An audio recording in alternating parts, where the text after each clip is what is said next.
Сәлем достар, Рухани Storytelling каналына қош келдіңіздер. Балықтың неге сөйлемейтіндігі туралы әңгімелейтін боламыз. Озалда Тәңірі Тағала періштелерге, адамға сәжде етіңдер деп бұйырады. Күллі періште иіліп, тағзым етеді. Ібліс хана қасарысып, адам топырақтан, ал мен оттан жаралдым. Менің нәсілім адамнан артық дейді. Құдай тәкаппарды жек көретін. Оны жазалап, мойыннан қарғыс қамытын кигізеді де теңіздің суына тұншықтырды. Іблісті теңізге тұншығып жатқанда жанына балықтар жиналады. Ол аузын жаппай, «Әй балықтар, қамданыңдар, бастарыңа қатер төнді.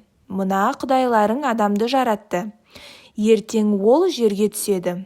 Оның асқазаны айуан атаулының қабірі. Қомағай қарны тойдым демейді.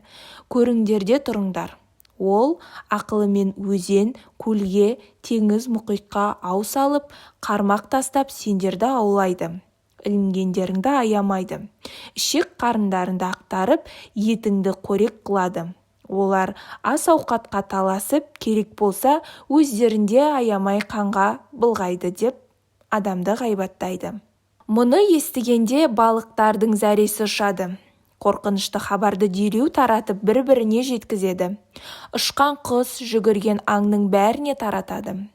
Малғынның сөзіне сеніп, анық-қанығын білместен өсек сөзді таратқаны үшін Тәңірдің жазасына ұшырайды. Заматта балықтардың тілін суырып алды. Содан бастап балық атаулы мылқау болып қалады.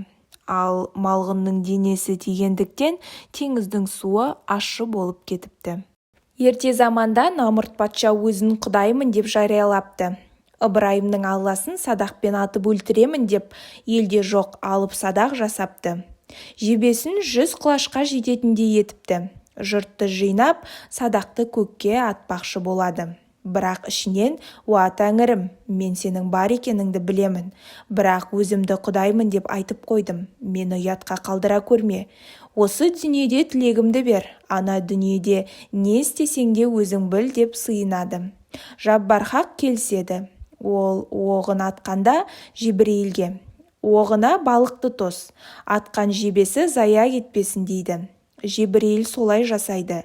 Жебе балықтың мойнын тесіп өтеді. Одан аққан қан жерге тамшылайды.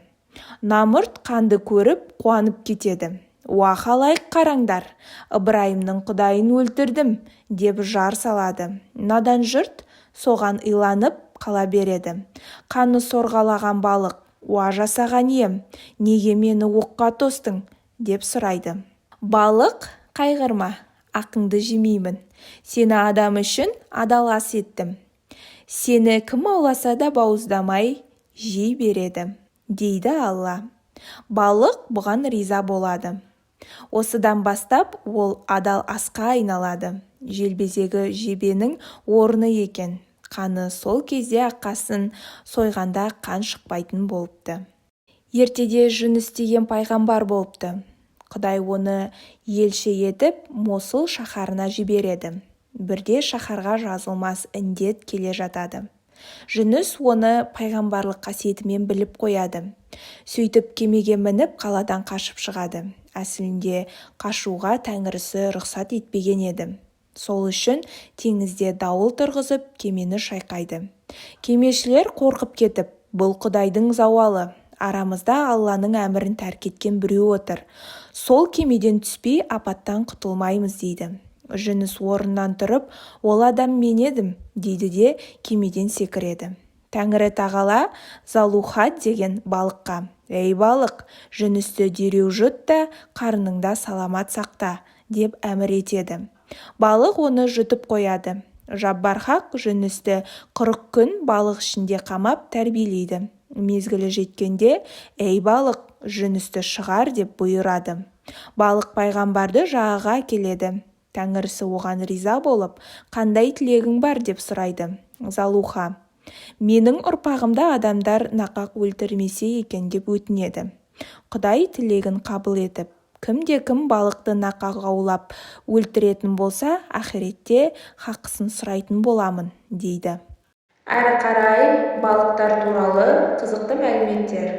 Әлемде балықтың 20 мыңнан астам түрі бар екен. Балықтар динозаврдан бұрын пайда болды, шамамен 450 миллион жыл бұрын. Ерін далабын балықтың терісінен жасайды. Жануарлардың арасындағы ең қатты дыбысты кит шығарады. Жер шарындағы ең ірі балық кит акуласы. Оның ұзындығы пойыздың 2 вагонымен бірдей 18 метр, ал салмағы 25 000 килограмм. Акулаларда сүйек болмайды, тек шеміршек ғана. Чайндлери прематурус балығының салмағы 2 миллиграмм ғана.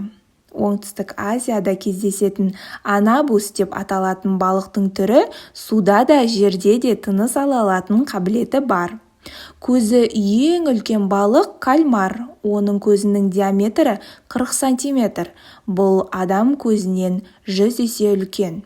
Ұшатын балық судан 6 метрге дейін биіктікке көтеріліп, 400 метр бойы ұша алады. Бөрі балық пиранья, ең қауіпті балық түрі. Адамды бірнеше секундта өлтіруі мүмкін.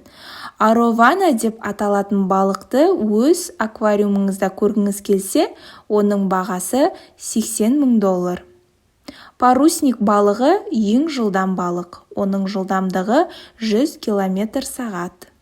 Тас балық су әлемінің ең улы балығы.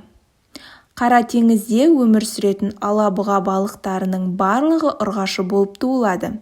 Тек біраз уақыттан кейін ғана жынысын өзгертеді. Литимерия әлемдегі ең ежелгі балық. Акуланың шабуылынан гөрі аранның кесірінен көз жұматын адамдардың саны көп. Электрлі жыланбалық тоқ соғу арқылы жылқыны өлтіре алады. Атбасты теңіз балығы кез келген бағытта қозғала алатын ерекше балық түрі. Балыққа бір күнде өз салмағымен бірдей мөлшерде су ішу керек.